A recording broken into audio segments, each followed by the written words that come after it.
Good morning, all of you. This is Rakesh Mankothari. Welcomes you on behalf of Physical Edupedia. Today, Mrs. Sunita Shardaji is going to discuss with you chapter number 4, that is Physical Education and Sports for CWSN student. So, let's welcome to Mrs. Sunita Shardaji. Namaskar and welcome class 11 student. For the class of physical education, we are doing chapter number 4, that is sports for children with special needs. Part 1 we have completed. Now this is part 2 we are going to start, and we are going to start with inclusion. Let's know the concept of inclusion. Inclusion means to enable students with special needs to study and learn alongside students without any special needs. That means earlier there were separate schools for children with specific disabilities, but nowadays the concept of inclusion has come, and all the children, they should learn, study, play alongside with each other. So, students with disability participate in the same activities in the same place with the same assessments and with all other students. And we can modify our ground, our facilities according to their need. Okay, when places in the same classroom environment, these students exhibit high level of self-esteem as compared to students who are isolated to different classroom simply because of their special needs. So you get this point that when the students with special needs, they sit in an inclusive classroom where they display very good high level activities, right? So it is now required for a inclusive environment for every child. So students, what is the need of inclusion, or why do we need an inclusive environment? Because inclusive environment, it increases the social skills. The children with special needs, they learn how to interact with other person, other who students who do not have any kind of disability, like how to read facial expressions, demonstrate empathy, or how to resolve conflicts. These skills, they help them building a strong social relationship. It increases their morale and self-esteem also, and it increases their motor skills. They try to copy others and they forget about their disability, and they just try to uh, walk, talk, or behave like other students. Improve academic performances. It has been seen that in an inclusive environment, if there is inclusive friendly environment in the class or at home, then the academic performance improves. Benefits to other students also. All the students who are not facing any kind of disability, they also get benefited from these students. The other students, they learn empathy, and they think themselves as a fortunate enough that they are not suffering from any kind of disability, but they think them as their friends, and they try to help them and cooperate with them and take them as their friends. So that is why the need of inclusion arrived, and we must try to change our environment according to the need of other students and to adjust them in the same classroom. These are the few steps in implementing the inclusion. Number one is consider individual difference. We should consider the individual difference between different students of a class, and then only we can prepare an inclusive program. Improve accessibility. Improve accessibility means accessibility to the classroom, to the desks, to the chairs, or to use the building. If there is any student with any kind of physical disability, suppose a loss of limb, a loss of leg, then how the child will reach the classroom and how he will reach his classroom.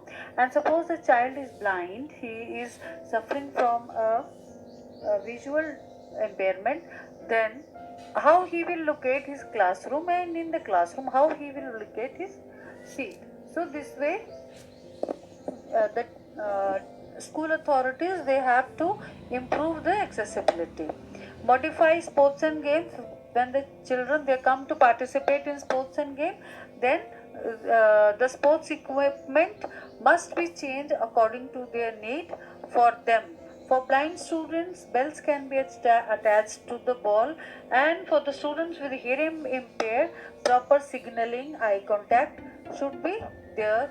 Or for cerebral palsy or any other loss of limb students, lightweight equipment should be used. The student must be organized in a small group so that every child can participate, and there must be a proper support, proper help to guide students during the activities. And the teacher must use an inclusive language that can be understood by the CWSN children also, and students, normal students also. The teacher must evaluate the goals and objectives of the class we are taking in the syllabus, that how the development of inclusive development of children with special needs and children without any special needs, that how the development will occur, that goals must be set in advance. This is a photo of an inclusive classroom. Say in the picture 1, you can see that all the students are sitting in desks, and a student is also sitting with his wheelchair. So instead of a normal seat, he is using his wheelchair as a normal seat. So this is accessibility in the classroom. Number 2, in the picture, the children sitting in uniform. The one student is studying his braille book. Can you see? He is wearing glasses, and his both the hands are on the books. That is a braille book. And other students, they are using their normal book. So it is an inclusive classroom.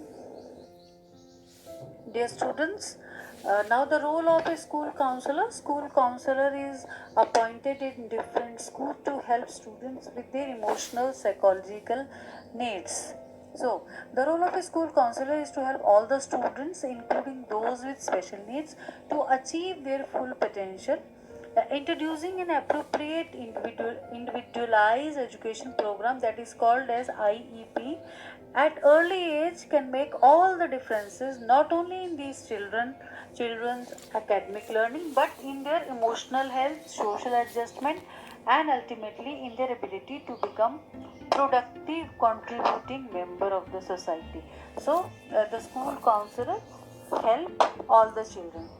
How the counseling sessions with special education students are organized, and here they encourage their family in improvement also. They involve parents also in an individualized education program. Parents are also invited. Counseling with and working with other school staff to better understand the child's special needs, right? These special education teachers, they work with the other staff members also and other teachers also, and collaborating with other schools and community professionals like teachers, school psychologists, physical therapists, and occupational therapists for the benefit of students with special needs. Identifying other students who should be assessed to determine the eligibility for special education. Suppose any other child need any kind of counseling, so the school counselors provide their help to students for a betterment. Now the role of occupational therapist for children with special needs. When students with special needs, they need any kind of help due to their disability, their physical disability. So the occupational therapist help in self-care. So healthcare, that means to perform skills independently. like eating, dressing, toileting, bathing, and grooming. The students who are facing any kind of physical disability like cerebral palsy and also it is difficult for them to eat on their own or dress or bathe or groom. So they provide self-care. They help them in learning self-care. In playing also, an occupational therapist helps child participate and interact with others in play. They may suggest modify cautions in the position, mobility aid, or modifying toys to help a child to play. Now, to school, occupational therapists also help children participate and adapt to regular school, and they may suggest aids for writing and other classroom activities, and they also help students to interact with other people.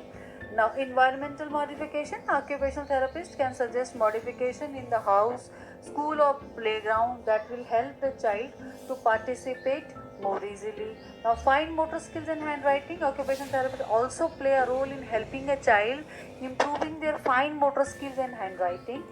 They will be able to identify the specific deficits in the child and suggest activity that will help to improve their skills.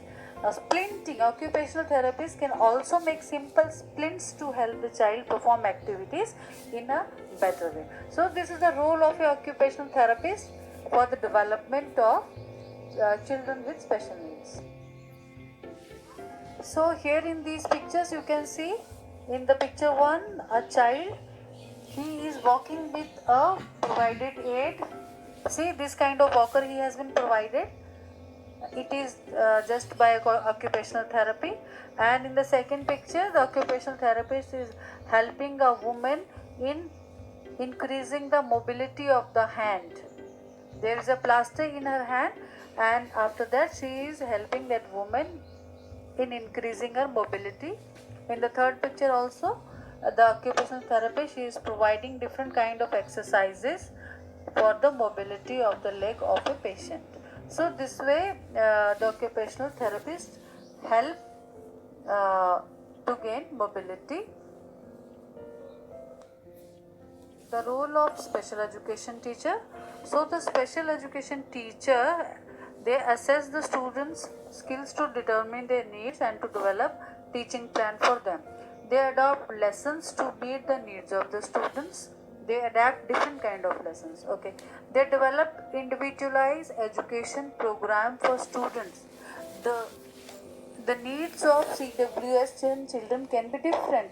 The visually impaired have different needs, and the physical disability like a loss of limb, they have different requirements. So IEP, that is individualized education programs, are made for them. They plan, organize and assign activities that are specified to each student's ability. Okay, and again they implement the individual education programs and they assess students on that.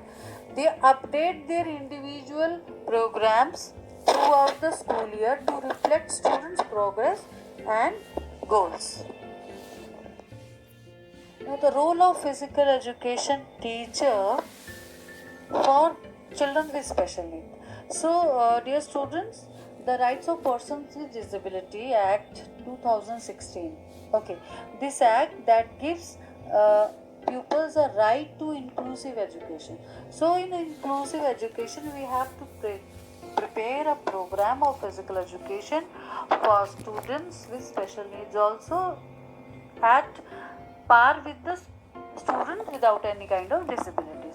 So the PETs organize ball games for children with disability to improve overall strength and agility, their eye coordination and gross motor skills. Students have shown that throwing, catching, rolling and passing the ball improves the child's muscle response. So that way the teacher prepares program for them. Scientific research has demonstrated that physical education can enhance academic performance and cognitive functions. It is very true. So, parents, with the help of teachers, should always encourage a child with special need to participate in activities. So, students, this is very important point here that CWS and children, they must participate in any kind of physical activities, as because it improves their hand-eye coordination, their muscle response, and their different abilities. So, in schools, physical education teachers, they play a vital role in the overall development of all the children. Here you can see the students on the wheelchair. They are waiting for the game to start with their physical education teachers and coaches. And in the second picture, the children are playing football with a strip on their eyes. So this is the game for here visually impaired children. Here the PETs, the physical education teachers, they play a vital role in the development of the students in terms of games and sports, their physical development, and their different abilities. Dear students, the speech therapist or the speech pathologist, they work with children with a variety of delays and disorders such as autism or Down syndrome or hearing impaired students or motor speech disorders. So they help these students to improve their speech therapy. So the number one point is articulation skills. Articulation is the physical ability to move the tongue, lip, jaw, palate. So they teach them, they practice, they give them practice to improve their articulation skills. Number two, expressive language skill. While speech involves the physical motor ability to talk, language is a symbolic system used to convey a message. So proper use of these is developed by the speech therapist. All the students who are missing with these expressive language skills, the speech therapist helped in. He also helps in receptive language, that is listening skills. Receptive language refers to child's ability to listen and understand the language. The speech therapist helps the child in understanding the language. And speech fluency or stuttering, how to control behavior like face, jaw, chest, eyebrow, blinking, or thus it is increased the influency and the intelligibility. The speech therapist helps in the speech fluency and how to control our other emotions or other expressions of jaw, face, chest, etc. during the speech, during talking, like that. Okay, voice and resonance. Voice disorders refers to disorders that affect the vocal folds that allow us to have a voice. So the speech therapist also helps in voice and resonance in while dealing with children with special needs. Here you can see the chart of speech therapy, the oral motor skills, how we move our tongue to create different kinds of sounds. So the children with special need, the one who needs speech therapy, they miss these motor expressions. So the speech therapist, he teaches them these expressions. Here you can see a teacher is improving the speech therapist. Yes, the speech therapist, she is improving the skills of students. She is listening to them and she is trying to improve their speech. The role of physiotherapist for children with special needs. The physiotherapist, they help students with physical mobility, balance, posture, fatigue, and pain. So some children with special needs, they need specialized programs, so they prepare individualized program for them in such a way that they enhance their mobility and their energy conservation through different kind of aids, equipments to enhance their mobility. And physiotherapists, they can also their help is also used to treat injuries that affect the bone, joint, muscles, for example after accident or after sports injury. So the physiotherapy is used to treat sports persons also, and same way the physiotherapy is used to increase the mobility, the balance, and the posture of the students with special needs. Here are some of the examples of physiotherapy. In the picture one, the physiotherapist is helping a man to increase the mobility of his legs. Here, the physiotherapist is helping a small child in the mobility, in moving his or her neck, and the boy is suffering from a injury in his foot, or he is suffering from any kind of disorder. Due to that, he is not able to have create strength in his foot. So the physiotherapist is helping the boy to increase his strength in his leg.